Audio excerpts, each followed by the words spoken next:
19h45 à la télévision Labari. Messieurs, dames, bonsoir et bienvenue à cette grande édition de la télévision Labari. Libération séjour 13 juillet 2019 de l'acteur de la société civile nigérienne. Maître Lirwan Abdraman de la prison civile de Daikena, c'est dans la capitale du fleuve Tillabéri.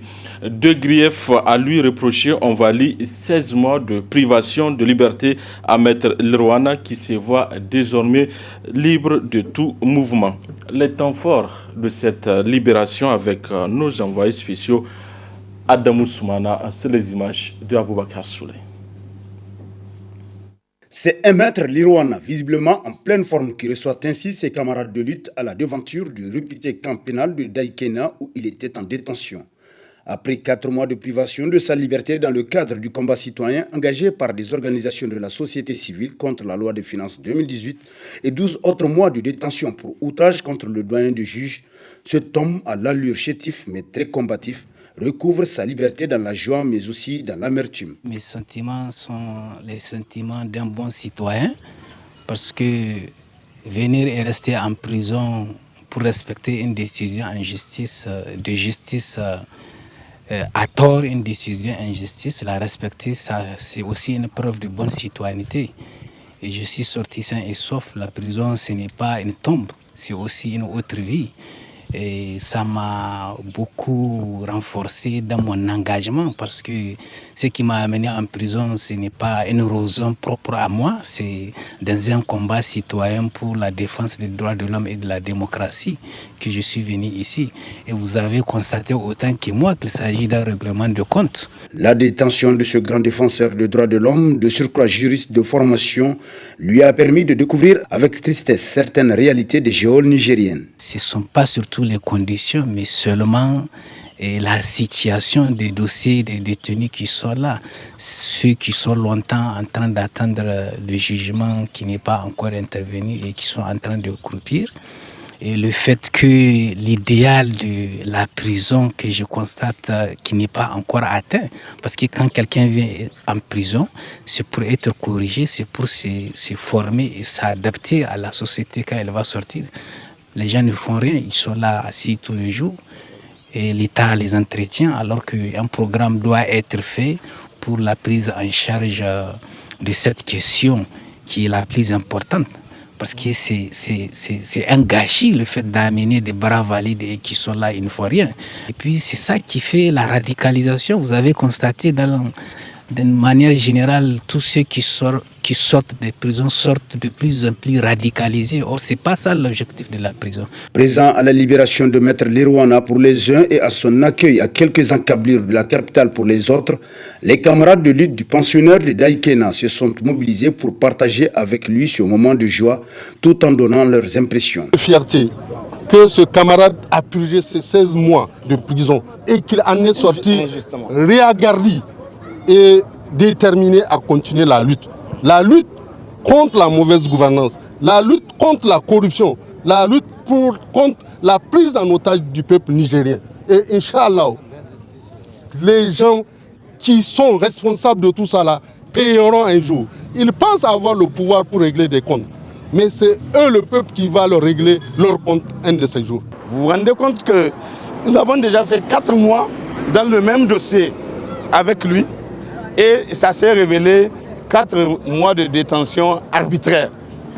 Et lorsqu'il avait été condamné à 1 an d'emprisonnement ferme pour autre cause, pour le sujet subséquent qui était né de ce que vous connaissez, on avait tous cru que les 4 mois-là allaient être pris en compte pour le décompter dans l'année qui était là, mais les gens avaient voulu faire un autre traitement en considérant que c'est deux sujets différents.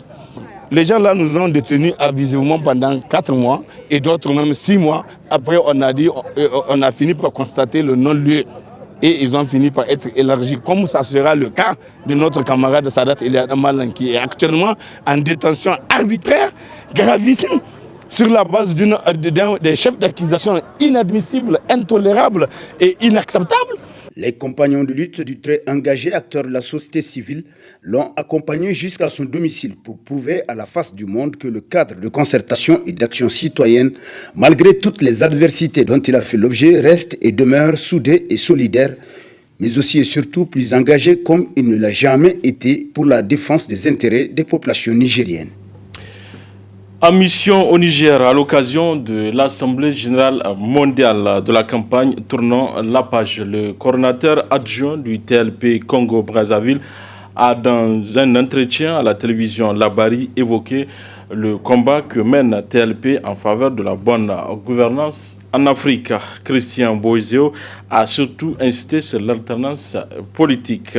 On l'écoute en extrait avant de le retrouver en partie magazine.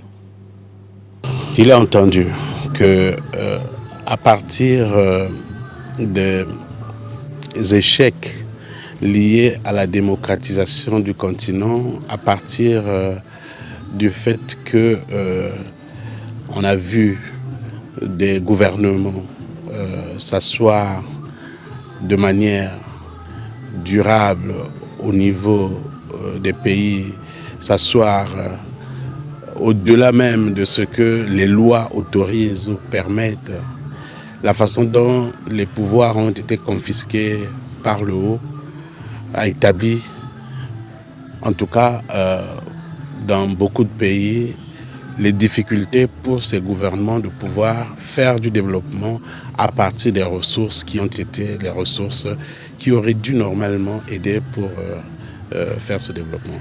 Et donc, la campagne Tournons la page a donc été mise en place avec une ambition. D'un côté, s'assurer que, à travers des mobilisations citoyennes, le citoyen qui vote, qui a le pouvoir en fait de nommer les dirigeants, que les citoyens se mobilisent pour s'assurer effectivement qu'ils comptent dans les processus de démocratisation, qu'ils comptent dans la gouvernance, qu'ils comptent qu'ils participent dans la gestion des affaires publiques dans le pays. Ça, c'est d'un côté, donc il y a cette idée des mobilisations citoyennes pour que le citoyen soit proche de l'action publique et que le citoyen puisse influencer positivement cette action publique. De l'autre côté, il y a la demande de l'alternance démocratique comme un second objectif pour s'assurer effectivement qu'on est dans un cycle où les pouvoirs se reproduisent, parce qu'on sait qu'un pouvoir après un autre peut donner la possibilité d'évaluer les réalisations des uns et des autres chaque fois. Si vous avez été élu et que vous avez bien travaillé, vous serez réélu. Si vous avez été élu, que vous avez bien mal travaillé, vous êtes sanctionné. Et donc, l'autre objectif de la campagne Tournons la page, c'est effectivement de s'assurer qu'à travers sa mobilisation citoyenne, sa demande d'alternance est prise en compte. Et donc, l'évaluation de tout ce travail montre qu'il y a effectivement plusieurs campagnes qui sont nées en Afrique, plusieurs campagnes qui sont en train de s'asseoir au niveau des pays et que le mouvement ne fait que s'étendre, et c'est un sujet de satisfaction. Rendez-vous donc en partie magazine pour l'intégralité de cet entretien. Préparatif Hajj 2019, une affaire louche se passe au sein du comité préparatoire actuellement en mission à la Mecque. En tout cas, c'est un des membres de ce comité, El Hajj Salissou Rabiou, qui a donné l'information à travers une vidéo sur les réseaux sociaux. Plus de précisions avec Hassan Saleh Mustafa. Depuis la cour de la grande mosquée de la Terre Sainte et précisément devant la Kaaba, El Hajj Salissou Rabiou, membre du comité préparatoire du Hajj 2019, également représentant des agences de pèlerinage en mission à la Mecque, a dans une vidéo qui circule sur les réseaux sociaux depuis le vendredi dénoncé une arnaque sur la gestion de la restauration des pèlerins à la Mecque et à Médine. Selon El Hajj Salissou Rabiou, les responsables du commissariat à l'organisation du Hajj et de la Umrah Koho ont accepté de prendre le pot de vin pour octroyer le contrat de la restauration à un particulier. Jurant sur le livre saint devant la Kaaba, El Hajj Salissou Rabiou s'engage à dire toute la vérité aux Nigériens sur cette affaire. Je m'adresse à vous, les membres, je vous appelle, et à travers vous, l'ensemble des pèlerins du Niger, futurs hôtes de Dieu du Hajj 2019. Je suis à la Kaaba, pas à l'Assemblée nationale, ni devant l'association islamique. Je suis devant Dieu et j'ai juré sur le Coran. Je vais dire toute la vérité sur tout ce que je sais par rapport à ce que j'ai vu. Na lance da Allah, na lance da Al-Qur'ani. Za na ga gaskiya kusa kan abin da na sani. Abincin na Madina da Makka ba gaskiya bane, yaudara ce aka kulla. Ga shaida wadda na gani kuma haka nan ne. Je ne veux voir personne en prison. Je souhaite que personne ne parte en prison. Je veux me laver. Je veux me laver. Wannan magana da nake in har ƙarya ce, billahi allazi la ilaha illa huwa, na lance hadda Allah ya halicce ni. Cin hanci, rashawa, ni Allah na roƙe ka ina da matsala, amma ba ka fada mun wannan basira ba. Ni za ba cin hanci ko rashawa cikin guzurin alhazai. Guzurin alhazan Nijar ga baki ɗaya kaf duk cikin riyal 30 a bani riyal 10. Duk cikin abinci wanda za ta san muku jikka 5 kusan jikka 2 za a bani. Ku buga lissafi ku gani kuma ni ke zani cin su. Kuma wannan kwangila wanda na ba ita shine restaurateur lamba 47 za shi bani wannan kuɗi miliyan 20. Miliyan 20 na cin hanci in sabka da su da mai kasa. Moi je suis prêt dès que j'ai ça à me rendre devant la justice pour m'expliquer. En attendant la réaction officielle du COHO, une source proche de cette structure a déclaré au téléphone ce samedi que le COHO n'a rien à voir dans cette affaire. En tout cas, l'auteur de cette dénonciation, qui a d'ailleurs annoncé sa démission du comité préparatoire, a promis d'animer une conférence de presse de son retour au Niger pour éclairer davantage les Nigériens sur cette affaire. Affaire donc à suivre, Hassan Saleh Mustafa. Nos reporters Nafissa Touzakou et Sadou Doumi se sont intéressés aux retombées de la vente de Kilichi à l'occasion du 33e sommet de l'Union africaine au Niger 2019. Suivez le reportage. La viande séchée, communément appelée kilichi, est beaucoup prisée par les Nigériens mais aussi par les étrangers. Cependant, à l'occasion du 33e sommet de l'Union africaine tenu du 4 au 8 juillet dernier à Niamey, les vendeurs de cet aliment ont vu leur chiffre d'affaires augmenter même s'ils ne répondent pas à leurs attentes.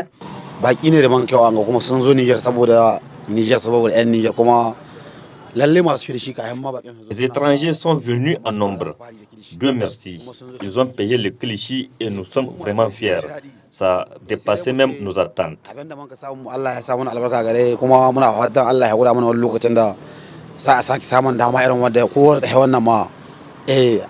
Alhamdulillah, duk wanda zo da kilishi daga kasashen daga cikin kasa ya saida. Wannan alhamdulillah. Tous ceux qui ont amené du kilichi de l'intérieur du pays ont pu vendre et les clients ont été très satisfaits. Wuraren aikunan ba su tambaye mu inda ake yin aiki ba, amma da sun zaka su yi shi cikin tsari wanda ke cikin emballage ko ko a nada ma ga takarda sun amince sun sayi. To kasuwa dai sai mu ci alhamdulillah Allah kuma mun yi murna da taro. Tout s'est bien déroulé. Nos chiffres d'affaires ont augmenté considérablement, même s'ils ne répondent pas à nos attentes.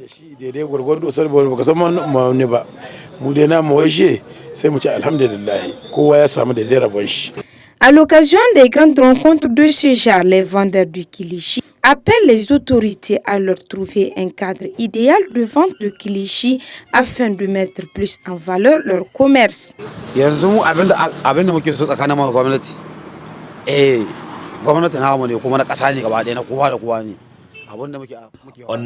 Nous appelons les autorités de nous venir en aide pour pouvoir bien exposer nos produits à l'occasion des grands événements.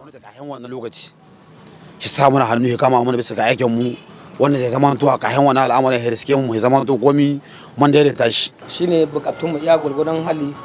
Alhamdulillah muna son gwamnati ta dibe kukanmu yadda ake dauka kilishi na ta kasashen waje zan ta yana da daraja ta takarda ta kasa. Saboda yanzu muna da matsala tsakanin France Nous voulons que les autorités nous fassent un label pour que les clichés puissent être répandus partout dans le monde et un cadre de vente approprié. To ya kamata gwamnati ta yi mana label ta duniya gaba ɗaya ko ina kana shiga da kilishi shine bukatar mu ya zama to an ba da wurin da ake tsara shi in wani bako zo a kai shi a cikin mutunci shiga yadda yake. Kukan mu zuwa gwamnati kamar bakin ga in sun zo da masu wasu kasashe na Afirka din nan suna magana kilishi dai ne. To kilishin nan kuma ya kamata a bashi muhimmanci a kama ma masu kilishin nan a gani menene wani hanya ne ya kamata a yi musu. Mon seul appel est de nous trouver un cadre de vente pour qu'on puisse mettre en valeur le cliché. Muna kan kukan mu dai sauran proje mu samu wurin da za a ce ya gashi an yi na masu kilishi ne. Kowa ya zo ya kawo kayan shi ko kowa ya kuma ya zamana wurin. La vente du kilishi, comme tout autre métier, mérite une attention particulière car elle permet à ces vendeurs de subvenir à leurs besoins et à ceux de leur famille. Disport dans cette édition, Assemblée générale élective ce matin de la Fédération nigérienne de lutte traditionnelle, FENILUTA. À l'issue d'un vote démocratique, les délégués ont porté leur choix sur Moussa Ourfana à la présidence de la FENILUTA pour un mandat de 4 ans. Ibrahim Tikire et Chebou Gisso. 2 candidats étaient en liste au poste de la présidence de la Fédération nigérienne de lutte traditionnelle. Il s'agit de Moussa Ourfana et de Abdoulaye Hassan, ancien président de la dite fédération. Une élection qui intervient après 3 années de gestion du comité de gestion mis en place par le ministère des Sports. En ce samedi 13 juillet 2019, les acteurs du sport roi au Niger ont choisi de nouveaux hommes capables de faire renaître la lutte traditionnelle. Et c'est sans surprise que les délégués ont élu Moussa Ourfana, président de la FENILUTA. Très connu dans le milieu de la lutte nigérienne, Moussa Ourfana est conscient du défi qui l'attend. Il y a 3 ans de cela, la lutte a connu beaucoup des entraves et je pense que c'est notre première ligne aujourd'hui de ramener la lutte dans sa forme, de voir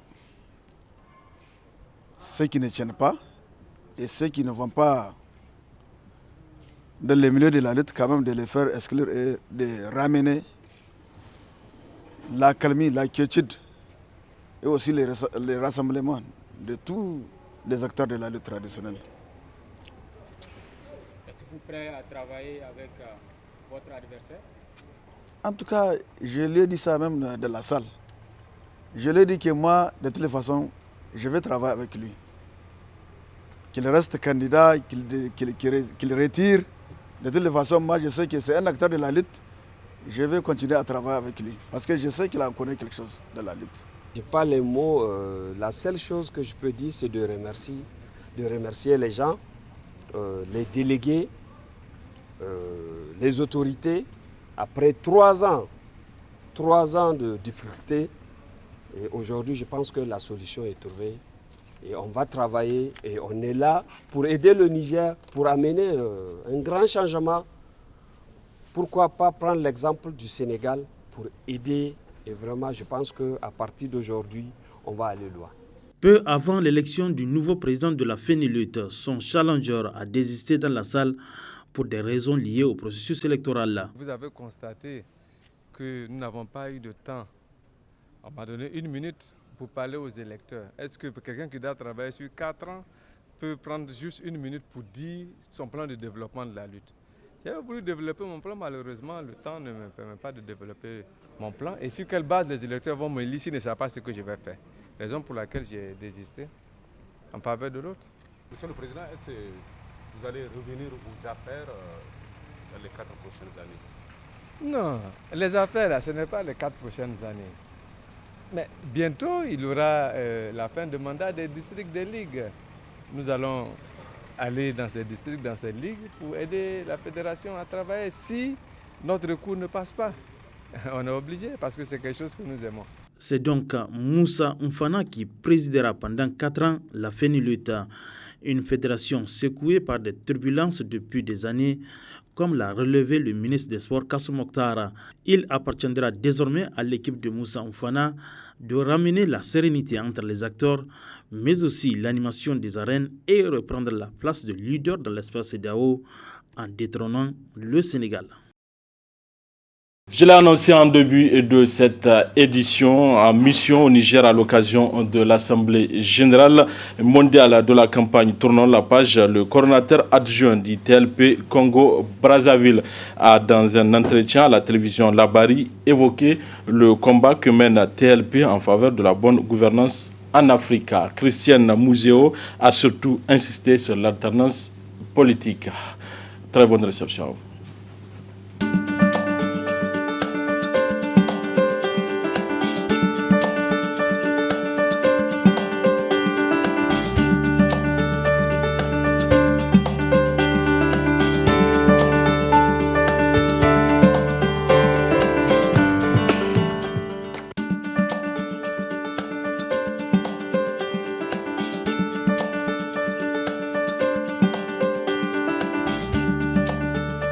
Ça a été un moment particulier, surtout de partage d'expérience. Ça a été un moment d'échange sur les résultats des campagnes tournant la page dans le continent africain. Ça a été un moment intéressant qui a permis de pouvoir faire le point sur le développement de la campagne depuis ce lancement aujourd'hui et surtout ce qui a été intéressant, c'est de voir le constat qui a été plus ou moins le même constat, je veux dire, dans l'ensemble des pays représentés et la même demande des peuples en ce qui concerne la demande de l'alternance et les mêmes préoccupations en ce qui concerne les défis liés au développement, à la pauvreté et au respect de la légitimité populaire. Ça a été un moment intéressant parce que, au terme des échanges, un certain nombre de priorités ont été identifiées comme étant utiles pour s'assurer que, évidemment, la question démocratique, elle est traitée avec un certain regard au niveau du continent. Une des conclusions auxquelles on est parvenu, c'est le fait d'établir qu'il n'est pas du tout possible de pouvoir lutter pour le développement économique si par ailleurs les conditions des libertés, les conditions de l'espace civique, de l'action dans laquelle la société civile travaille, les conditions de redevabilité des gouvernants ne sont pas du tout remplies. Et donc, on voit bien à travers les conclusions de notre atelier qu'il y a une place importante qui est réservée à la question de la protection des militants qui sont engagés dans la lutte en faveur de l'alternance et donc de la démocratie. Et une demande particulière vis-à-vis des États qui sont réunis au sein de l'Union africaine, de pouvoir tout mettre en œuvre pour respecter l'ensemble de leurs engagements, en particulier le respect de la Convention des Nations Unies en matière de lutte contre la corruption, la Convention africaine en matière de lutte, de prévention et de lutte contre la corruption, et la Charte africaine en ce qui concerne les questions de gouvernance, de démocratie, des élections, etc.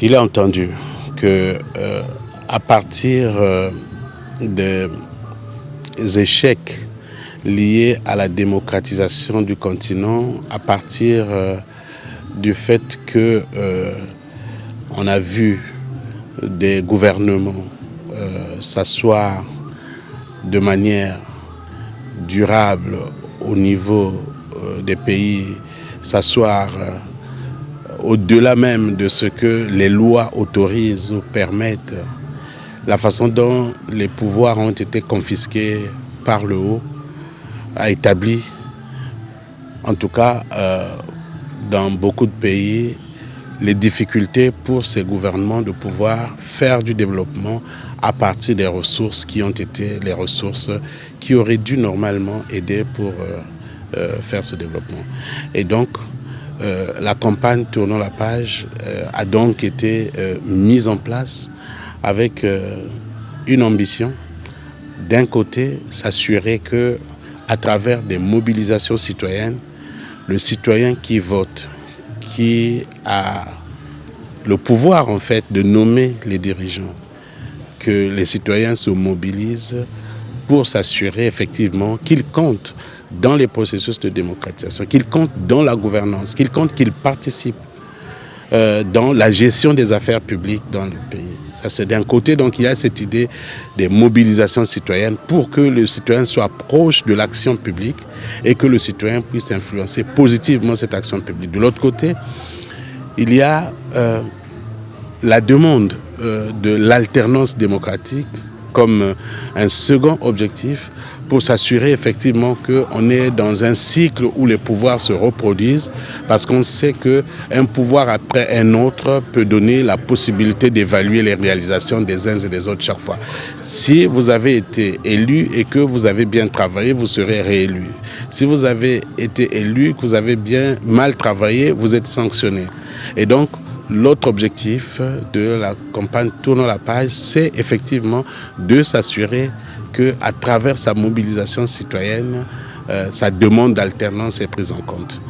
Et donc, l'évaluation de tout ce travail montre qu'il y a effectivement plusieurs campagnes qui sont nées en Afrique, plusieurs campagnes qui sont en train de s'asseoir au niveau des pays et que le mouvement ne fait que s'étendre, et c'est un sujet de satisfaction. Nous avons également vu que nous avons besoin d'avoir une société civile qui est forte, qui est protégée et dont l'espace civique est garanti pour qu'elle soit capable d'influencer, de participer, de contribuer. Et nous avons également vu qu'il y a des besoins en termes de renforcement de nos capacités pour que nous soyons à la hauteur de l'action et des résultats qui sont attendus de nous. Nous avons également vu qu'on a besoin de faire un lien avec toutes les parties prenantes qui ont une responsabilité dans la question de la gouvernance démocratique, et donc les États, et donc les partis politiques, on va dire la société civile, on va dire les populations. Tous nous devons être ensemble, n'est-ce pas, pour pouvoir pousser sur la consolidation et la construction de cet agenda. On voit donc la tâche est énorme pour les organisations de la société civile, notamment dans les systèmes démocratiques. Et vous avez parlé aussi donc de la protection des acteurs de la société civile. Justement, il y a toutes les conséquences qui sont derrière cette lutte citoyenne. Et comment est-ce que comptez-vous vraiment assurer cette protection des acteurs de la société civile dans les différents pays membres? C'est une réflexion qui n'est pas close, elle est en train de se construire et nous considérons que cette protection, elle n'est pas seulement le fait de nous, société civile, parce que nous avons fait cette demande, mais cette demande est avant tout de la responsabilité des États. Parce que ce sont les États qui s'engagent dans le respect des conventions, et à cet égard, en matière de protection, il y a des engagements qui existent au niveau des Nations Unies sur évidemment la protection de cet espace civil. L'ensemble des objectifs sur le développement durable auxquels effectivement les pays sont astreints à pouvoir mettre en place, je veux dire, des programmes pour leur réalisation, tiennent aussi en ligne de compte le fait d'une société civile qui soit libre, indépendante et qui de façon autonome participe dans la construction de l'action publique, accompagne l'action publique. Et pour ça, et dans ces conditions, les États ont donc l'obligation de s'assurer qu'ils protègent à travers les instruments étatiques qui existent l'espace civique à travers lequel la société civile doit entreprendre. Ce qu'on a pu constater, c'est qu'il y a une volonté manifeste de la part de ces États de pouvoir restreindre évidemment cet espace à travers soit des législations qui sont criminogènes, à travers soit des législations qui sont vraiment liberticides, Ici, on voit que les États, sous le prétexte du terrorisme, sous le prétexte de la sécurité de l'État, parfois la définition est du terrorisme, la définition est de la sûreté de l'État n'est pas toujours la même définition que le citoyen ordinaire pourrait avoir, mais sous le pseudo-engagement à lutter contre la criminalité, contre le terrorisme, contre des attaques qui sont destinées contre l'État, certains États ont pris le choix ou sont en train de prendre le choix de mettre en place des lois, des pratiques qui discriminent l'action de la société civile en passant les militants de l'alternance, les militants anticorruption, les militants des droits de l'homme pour des criminels, pour des délinquants, pour ce qui est totalement faux. Et c'est pour ça que nous, en tant que société civile et campagne Tournons la page, nous avons répondu nous disant les militants de l'alternance, les militants de la démocratie, pro-démocratie, les militants anticorruption, ils ne sont ni des criminels, ils ne sont ni des terroristes, ils sont simplement des empêcheurs de tourner en rond. Ils entendent simplement que les règles démocratiques soient respectées. Et à ce stade, ils en appellent à ce que leur espace civique soit leur droit le plus absolu et le plus naturel. Et donc nous en appelons à l'intervention des États pour faire cette protection. Mais nous appelons aussi à l'intervention de la communauté internationale, en particulier des ONG qui sont dédiées à faire la protection, n'est-ce pas, des défenseurs des droits de l'homme et des militants anticorruption. C'est pour ça aussi qu'on appelle à ce que les États mettent en place des lois, non pas qui criminalisent, mais qui protègent, à l'instar de lois en faveur, de la défense des défenseurs, de la protection des lanceurs d'alerte, etc. Et donc, nous avons besoin des organisations non gouvernementales, internationales, qui dédient leur travail à protéger dans le monde le travail des militants. Nous avons vocation à faire des partenariats avec eux pour que ces organisations interagissent. Et nous avons aussi vocation à vouloir mettre à contribution l'ensemble des structures de protection des droits de l'homme en général et des militants des droits de l'homme en particulier au niveau des Nations Unies, au niveau de l'Union africaine et au niveau des instances sous-régionales pour s'assurer effectivement que les militants anticorruption, les militants pro-démocratie sont évidemment protégés dans le cadre des plaidoyers qu'ils mènent ici dans le continent.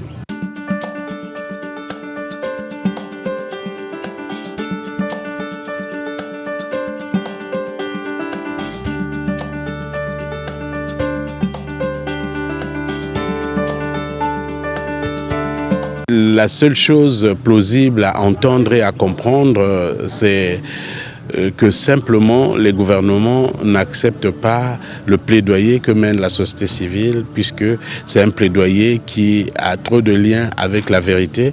Les gouvernements ne supportent pas l'action de la société civile dans la partie de l'action de la société civile qui dénonce les mauvaises pratiques, qui dénonce la corruption, qui dénonce évidemment tout ce qui est travers de l'action du gouvernement. Autrement, par endroits, nous savons que les gouvernements aiment bien nous voir les suppléer dans la promotion des droits de l'homme, dans la promotion des principes de démocratie, dans la promotion des principes de la corruption ou des principes anticorruption. Les gouvernements saluent effectivement ce type d'initiative, mais les gouvernements ne supportent pas simplement en réalité de se regarder dans le miroir. Vous savez, les dirigeants chez nous aiment bien qu'ils soient encensés, y compris qu'ils soient entourés de personnes qui leur partagent du mensonge, qui n'a rien à voir parfois avec la réalité sur le terrain. Et donc, ça explique pourquoi il y a une forme d'allergie. Simplement parce que une fois que la société civile critique et dénonce, les gouvernements n'aiment pas ça. Mais nous savons, puisque les cycles des pouvoirs, c'est des cycles qui sont alternatifs. On a vu qu'aujourd'hui, tel dirigeant était au pouvoir, demain il s'est retrouvé à l'opposition, et demain il se retrouve à l'opposition, après demain il revient au pouvoir. Et on voit bien que les mêmes qui sont au pouvoir aujourd'hui, quand ils sont à l'opposition, ils discutent librement avec vous, participent à nos mouvements, encouragent nos idées. Une fois qu'ils repartent au pouvoir, ils reprennent leur position d'adversité. Mais nous comprenons que c'est simplement une posture. Nous savons que même dans les pouvoirs, même dans les gouvernements, il y a beaucoup des membres de gouvernement qui, acceptent effectivement le principe de l'action que nous menons en considérant que justement c'est cette action des veilleurs de conscience, cette action d'alerte, cette action de dénonciation qui permet à l'État effectivement de pouvoir se revoir et de revoir surtout les politiques et ensuite mettre en place les réformes qui conviennent en rapport avec les objectifs de développement. Monsieur Christian, certainement vous suivez de loin la lutte qui mène la société civile ici au Niger. Notamment il y a un peu plus d'un an, plusieurs acteurs ont passé des mois dans des prisons pour leur activisme. Et comment vous appréciez la façon dont ici au Niger particulièrement la société civile est en train de mener son combat? Ce combat il n'est pas différent des luttes que mènent d'autres sociétés civiles à travers le continent. Et nous avons été évidemment témoins de cette turpitude qu'ont vécu nos partenaires au niveau du Niger. Nous nous sommes mobilisés pour obtenir que les autorités gouvernementales au niveau du Niger puissent revenir au bon sentiment. Notre travail citoyen doit simplement être compris. Nous n'agissons pas pour empêcher que les gouvernements développent leurs programmes. Chaque fois qu'ils développent leurs programmes et que les programmes vont bon train et permettent de garantir les droits civils et politiques, de garantir les droits économiques et socioculturels, nous les encourageons, nous les encensons. Mais chaque fois qu'ils s'écartent de cette idée du respect et chaque fois qu'ils sont responsables des atteintes graves aux droits de l'homme, chaque fois qu'ils sont responsables des actes de corruption, chaque fois qu'on sera toujours en face de l'interrogation du paradoxe de l'abondance, chaque fois qu'on ne comprendra pas pourquoi on est des pays riches en ressources naturelles mais on est pratiquement pauvre. Et si on est pauvre alors qu'on a des ressources, c'est simplement parce que les ressources ne sont pas bien gérées. Et donc, ce n'est pas de la responsabilité de la société civile, mais de la responsabilité du gouvernement. Eh bien, il y aura toujours effectivement la société civile pour interpeller, pour dénoncer, parce que ventre qui n'a pas mangé forcément ce ventre-là ne va jamais laisser passer. Je n'ai pas été capable de me faire soigner à l'hôpital. Je vais poser des questions. Pourquoi est-ce qu'il y a l'uranium, je ne peux pas me faire soigner? Vous comprenez que dans ces conditions, le problème, ce n'est pas la société civile. Le problème, c'est évidemment la façon de gouverner. Et donc, cette gouvernance, elle doit être participative, elle doit être une gouvernance responsable et redevable. Une fois que cet objectif sera atteint, il est certain que les gouvernements ne nous verront pas. Et nous sommes là parce qu'il y a des limites à l'action des gouvernements. Et nous serons toujours là si cette action est toujours limitée. Et ce à quoi nous appelons, c'est que les gouvernements nous considèrent comme des partenaires et pas tout à fait autre chose. Cela dit, ça ne veut pas dire que nous-mêmes, nous n'avons pas de devoirs. C'est pas ce que ça veut dire. Ça veut dire également que nous avons des devoirs aussi, que nous devons aussi nous auto-regarder, etc. Et ça, c'est un des sujets que nous avons, traité lors de notre Assemblée générale, sujet qui a des liens, évidemment, avec l'auto-évaluation pour s'assurer qu'on ne demande pas aux autres des choses que nous sommes incapables de réaliser nous-mêmes.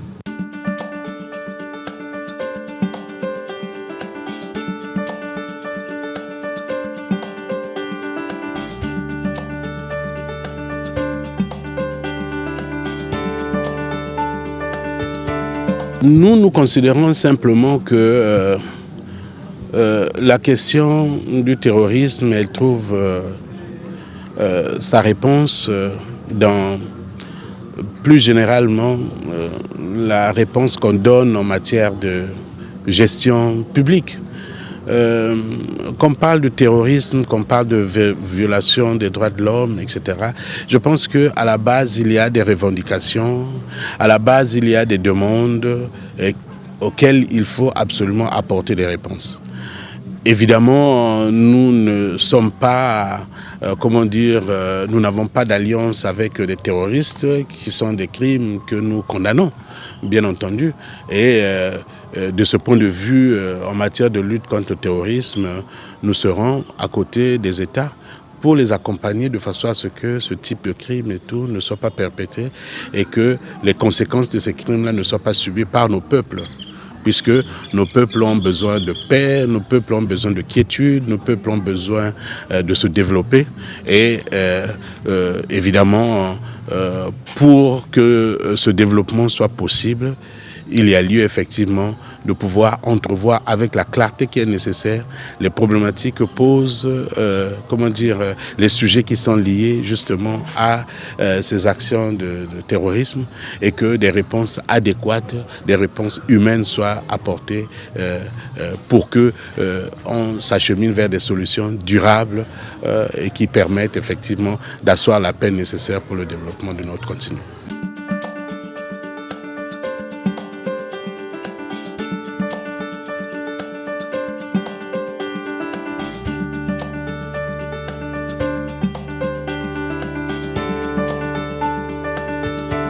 Un seul message, nous saluons cette retrouvaille qui est une retrouvaille africaine.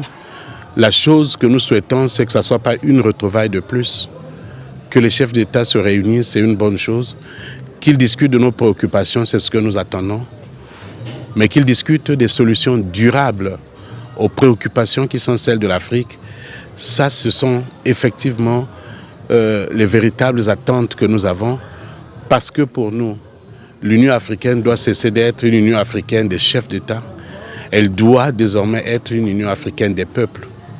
Et l'Union africaine des peuples suppose effectivement que les chefs d'État se réunissent pour pouvoir discuter de nos défis. Et nos défis ont pour nom la corruption. Nos défis ont pour nom la pauvreté. Nos défis ont pour nom la responsabilité dans la gestion des ressources publiques. Nos défis ont pour nom la redevabilité des gouvernements. Nos défis ont pour nom l'alternance démocratique. Nos défis ont pour nom la sécurité. Nos défis ont pour nom la protection de l'espace civique des militants anticorruption. Nos défis ont pour nom le droit à la vie.